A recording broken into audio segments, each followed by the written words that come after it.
Welcome to my basement, everybody. We have an incredible guest on the show today, somebody that I've known for a long time, and you have known for a long time. He is the mastermind behind Mortal Kombat.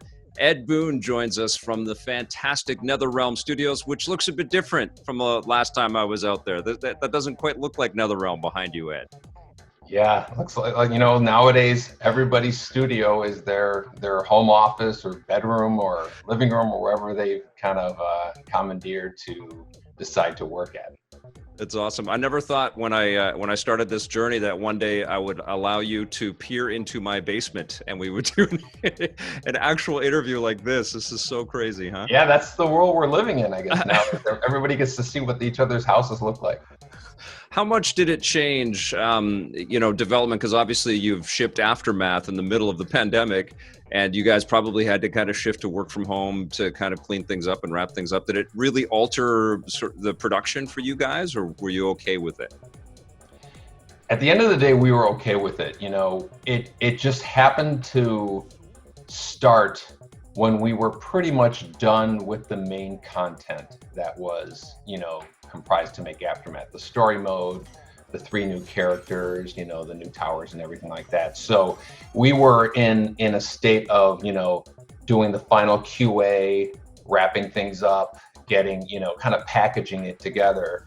And so we were surprised at how the fact that we were able to, do it with the transition, everybody home, a lot of people. Were you stressed about that? I mean, you're overseeing this thing, you're kind of finalizing everything. Was that something that, you carried around with you and you were really worried about, or did you kind of know that instinctively that your team would be able to deal with this? I was pretty stressed. Yeah. Our IT team did, nothing short of, miracles. They got everybody home in the course of, 2 or 3 days or something like that. And then between all of the different, meetings and groups and Slack and Zoom and Teams and all that stuff, between all of those kind of communication tools, we were able to quickly get up and running and have, our same meetings that we have in the office, but, in this kind of virtual space.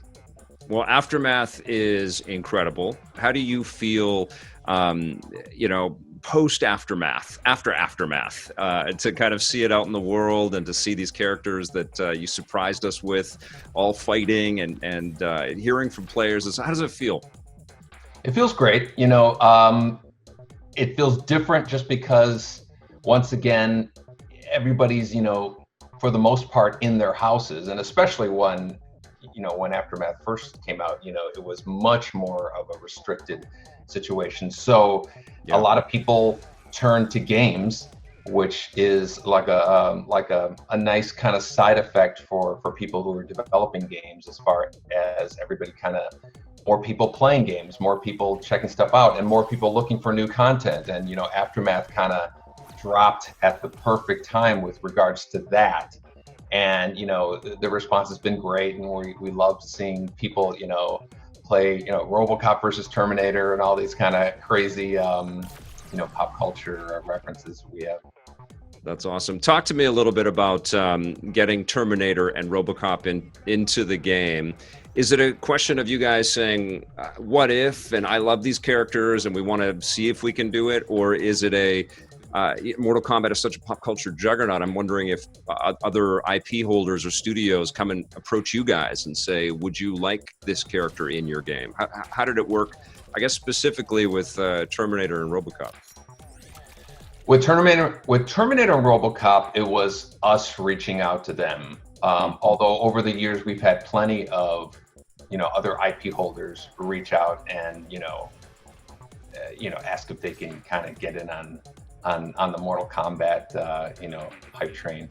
And for us, I've mentioned this a few times, for us growing up, we grew up in, watching 80s and 90s movies, Terminator, RoboCop, Alien, Predator, Freddy, all of those have made it into Mortal Kombat. So, we have our bucket list of characters and we're checking them off, and RoboCop was certainly on that list, and so another one down. Is it a surreal thing for you to meet with the people that work with these properties and to recognize in them that they have been as influenced by your work now and that they're mega fans of Mortal Kombat? I'm sure that must be happening for you all the time. It's cool that they know what Mortal Kombat is. Oh, you're so humble, Ed. Come on. Well, Come on. I mean, I think maybe some of them, like, they'll remember from, 25 years ago or something like that. But it is cool, and there's varying degrees of knowledge of it. Some are like amazing, like encyclopedias of it. Like, Yes. I did not know you knew all that. And others are like, yeah, that's that game where you can tear somebody's head off, right? It's a little more peripheral. So, but it is very cool. And again, we're the ones who tend to be starstruck because, again, there's nothing like, meeting the people who were involved in something that you grew up on, which I'm sure some people feel that way about Mortal Kombat too. Yeah. Yes. Well, you have the actor playing Shang Tsung, and I can't remember how to pronounce his name, so I'm not going to butcher it. But Cary Tagawa. Yeah. You got him from the film reprising his role, and that just took everybody surprised. It's incredible. And now you've crafted this sort of fractured, almost multiverse around Mortal Kombat, sort of going in all kinds of different directions and dimensions, and time is, you've kind of crafted an opportunity to do anything you want with Mortal Kombat. Was that on purpose, A, and now that you've kind of ventured into, video game immortalizing a movie based on a video game, is there now a move internally to create the full, like all of those actors, bring them back and make a Mortal Kombat game with the actors from the movie? I grew up reading a lot of DC comics, and I was always fascinated by the concept of the multiverse. I think a lot of us on the team have been big fans of the concept of the multiverse. And over the years as Mortal Kombat, each game we need to make the stakes bigger and bigger and bigger. And at some point you reach like, okay, well, we've reached the end of time and we've jumped to the beginning of time, like the next step needs to be, okay, there's multiple universes. And so it's part of it is us being fans of multiverse concept, and the other is Mortal Kombat's been getting bigger and bigger for 27 years now, so it's almost inevitable we're going to reach that. That's awesome. So are you going to do a Mortal Kombat game with all the Mortal Kombat movie actors? Is that on the whiteboard, the dream list? We have a whiteboard for sure, and I wish I was allowed to tell you our next steps with Mortal Kombat.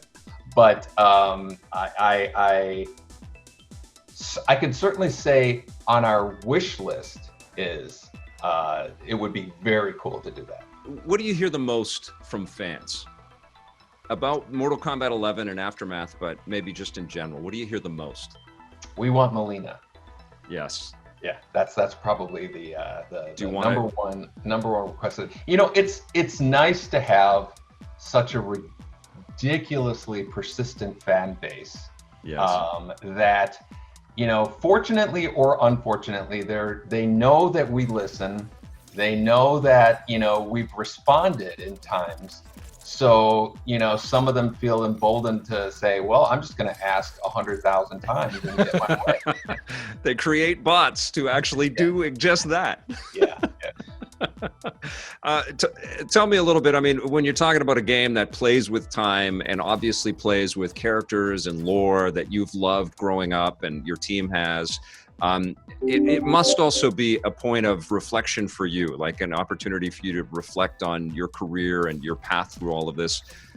What is different about approaching Mortal Kombat 11 and Aftermath than Mortal Kombat 4? Like, apart from the size and the scale, are the disciplines and the processes to craft the fun kind of the same, or is everything kind of changed now? It's very much changed. Probably one of the biggest ways is what you hit on is the scope of it.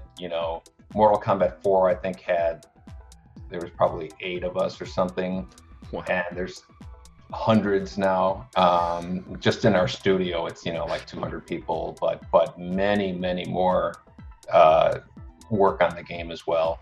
And so the production is so big, it's like, steering like a gigantic cruise ship or something, to make a 30-degree turn requires, 80 people, and so it's not like, you can have an idea in your head, run to a keyboard, and a few hours later it's done. It's, you gotta, there's a process to get stuff done, and it's much like a movie. There's so many moving parts. It's kind of overwhelming. Do you then get different kinds of personal rewards out of the process? Is there, like, I guess that's kind of one of the drives to keep coming back to make new Mortal Kombats for you, is that you must learn something and get something very rewarding every single time out there. There is, somebody asked me about it a while ago, and I kind of associate it a little bit with like Marvel movies. I don't think anybody thinks that there's going to be a final Marvel movie ever. Like, okay, that's the last one, and we're just going to move on to something. There will always be something in the Marvel universe, right, in the works, in the plans, and that seems to be where Mortal Kombat is heading. Like there was just this direct-to-video Scorpion's Revenge that came out, and it did amazing. Like it did a lot, way better than we were anticipating. And there's, obviously there's another movie coming out, a third movie. We've been making games for so long. I think of Mortal Kombat as a little bit of a bigger thing than just a series of games that's released, Sure. every few years. And I'm fortunate enough to be, involved in a lot of those different efforts. And so it's become like this kind of intellectual property. It's like a franchise. It's something that it's almost expected that there's going to be something coming. Is that what you wanted for yourself when you started in the games industry? Is that were you hoping to craft something that would endure like that and you would be a part of, or is this beyond that, or were you thinking like a different direction for yourself? It's beyond that. I personally just wanted to work on games. I just wanted to work on something that people would appreciate, and this in some ways is way bigger than anything I would have had the kind of audacity to wish for. People just want to work on something that people appreciate. I wouldn't have guessed 27 years ago when we started the first game, 4 guys, for it to still be going, arguably stronger than ever 28 years later, so. I've got 3 questions for you that I want to get to. Mr. Charisma 88 says, how do you get more violent from here on out? It seems like the peak was met. I tend to agree. I don't think we're at a point anymore where we have the goal of being more violent than the previous game. I think it's more of, are we enough like Mortal Kombat as far as, what to expect as far as the visual presentation to meet player demand. I don't think we're thinking of topping ourselves anymore. Okay, very interesting. We've got Sir Stealth a lot says, where is Groovy Bruce Ash Williams in Mortal Kombat from Evil Dead? There's one I wish I could comment on. Yeah, you know what? Perhaps in a future Vic's Basement, we can have a conversation like that. So. I love that. And this one is a great question from Robbie Star 117. What is your favorite of the guest characters that has ever appeared in Mortal Kombat? I know that's kind of picking a baby there at this point, but do you have one? If I had to guess, but if I had to say one, I would say probably Aliens from in Mortal Kombat X. Aliens, the movie, is maybe in my top 2 or 3 favorite movies of all time. Certainly my favorite action science fiction movie. I think it's a perfect movie. So that was certainly a dream come true for me and a number of the people on the team to get into one of our games. What is your favorite thing about Mortal Kombat 11 and or Aftermath? What are you proudest of? What did you hit with the release of this game that you will take with you? And it doesn't have to be a feature or a character, but something internal to you. I think overall, we've managed to change Mortal Kombat enough and frequently enough to keep it fresh, keep it new for the people who've been with us all this time. We don't want to just put a prettier skin, coat of paint on a game that's existing and then continue. So we've managed to make changes enough that, oddly enough, Mortal Kombat 9, 10, 11, each one has done better than the previous, which is crazy to me, especially since so many years later. And so that, I think, is the fact that we're willing to change so much and people are coming along with us for the ride is one of the things I'm most proud of with MK11. When you have a game that has DLC and extra characters that get added to it, and you see the community and the esports athletes and stuff sort of gravitate, how do you switch off? Like, how do you not keep working on it? And are you able to? Because I put a video up on YouTube, and I'm like, are people watching? Are they commenting? Yeah. How do you do it? Usually, there's enough things that we have to do for future stuff. Like, I'm working on stuff now that's we're working on stuff that people won't see for years, and that occupies your mind so much. But it's certainly difficult, like you said. It's certainly difficult to turn that switch off. You find yourself bouncing back and forth between what we just released, what we're working on now, and what we're planning on working. I often have a hard time changing gears like that. And so that's just one of the, I certainly struggle with it sometimes. Yeah, I guess we're living in that era where, if you release media, you see its reception and you can be in with the fans in real time as they're kind of consuming it. And that actually, I did have one question I didn't get to, and it's an excellent one. What haven't people discovered so far in Mortal Kombat 11 or Aftermath? Is there a secret or a surprise? You don't have to tell us what it is. Let the people discover it. I believe there may be some like brutalities that are still kind of buried in the game. I haven't been keeping like direct track of which ones have been discovered, but occasionally I'll see something where somebody says, oh my God, did you see this person's brutality? Because some of them are really obscure in terms of what you need to do to qualify to get it. They're really for like kind of the hardcore players. But if I had to guess, it would be something like that, a brutality or maybe something hidden in the tower or in the crypt or something like that. Awesome. Do you have time to play games? No. Because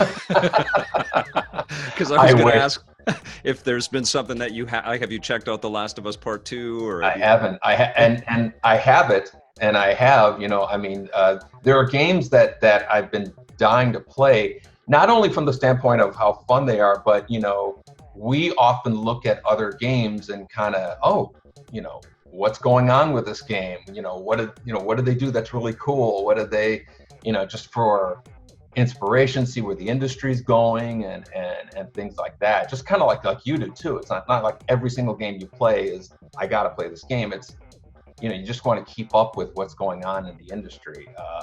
So a lot of time is spent doing that. But like, as far as casually, and let me sit down and play this 35-hour game, I wish I had that kind of free time. That would be great.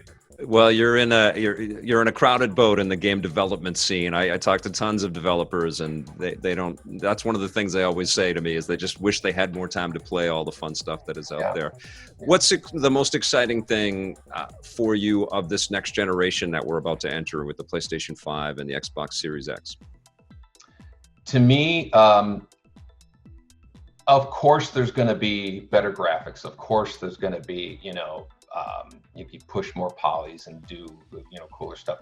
To me, the idea of accessing data at a much higher rate, like, with the SSD drives, maybe, 10 times faster or whatever the number ends up being, I suspect is going to make so much bigger of an impact on the design of games than people are estimating. They're just thinking, oh, it's a faster, shorter load time. So it's a lot more than that. And so a lot of people who are designing games now are used to the idea, well, we got to work around the idea of how fast it takes the next level to load. Once you eliminate that, all of a sudden, your philosophy and level design and the restrictions that you have to fall within are, people are going to realize, oh, that means we can do this. And I don't think we've even scratched the surface of seeing that. Maybe it'll be, in the second wave of games that comes, but it's going to be huge. I really think so. Awesome. You've been at this for a while, my friend. And, there's a lot of people, especially watching things like this, that want to get into the video game industry. And I'm wondering if there's a nugget of wisdom that you can pass on. And certainly the video game industry is going through a lot of, booming times, but also a tumultuous time right now. And a lot of people are figuring out their way in the industry. What would you say to, a young person that's getting into development or wants to make games, and maybe to a younger version of yourself about what you've learned about this industry through your course in it? I used to think that game development had gotten so big that, 3-4 people can no longer, make a big impact. Oh, you need 100 people, you need 200 people. I don't think that's the case anymore. Between a combination of like the indie game scene and all of these tools, many of which are free, these whole entire game engines you can basically download for free and learn and become proficient in and make a demo or make a game. To me, it's actually do it. Take the time to download this engine, make a demo, and just get your feet wet with regards to, what it actually takes to do a game. There's nothing like actually doing it, and again, it can be on a small scale, a tiny little demo to give you an idea of what part of the game industry you want to be in. There's so many different disciplines and that the fact that these tools are available, I think just take advantage of them. Awesome. I know you're working on secret stuff right now, my friend, and I know you can't. I know you can't tell me any of it. I know that. I've been at this a while too. But can you give us a hint of when we may be reconvening to discuss something coming from Nether Realms? Oh, I wish I could tell you once you took the cameras down, but as far as I trust you wouldn't tell anyone, but I wish I could share that with your audience at the moment. I really do. It must be exciting. Yeah. That's awesome. Ed, I love talking with you, and I don't know how you stay so humble and have success so huge, my friend. It's one of your great traits, and everybody in the games industry really appreciates you and loves what you do, as well as big regards to everybody at NetherRealm. It's an incredible studio, and man, you entertain us. Thank you. Thanks for having us, and appreciate the time. All right. Thanks for watching, everybody. We will be back soon. And remember to hit that subscribe button and that like button and share this with whomever you would like. Thanks for watching, everybody. We'll see you soon. And until then, play forever.